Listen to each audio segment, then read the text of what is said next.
Nakapagluto ka na ba ng pork chop? Tara, lutuin natin.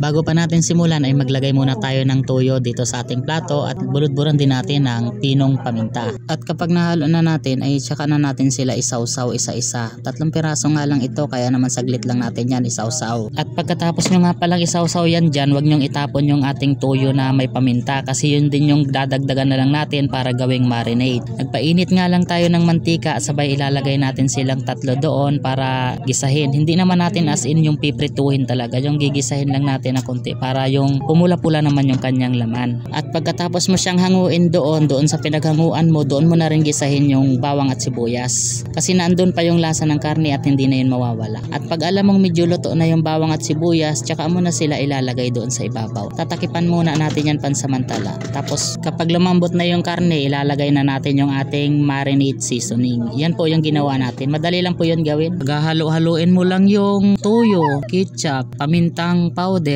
isang itlog, yun. Halo-haluin mo, okay na. Marinade seasoning na yun. Tapos yung panghuli, lalagyan na lang natin ng onion rings. Okay na siya, luto na siya. Pwede na tayong kumain. Tara. Dito na tayo sa tikiman part. Ang lambot.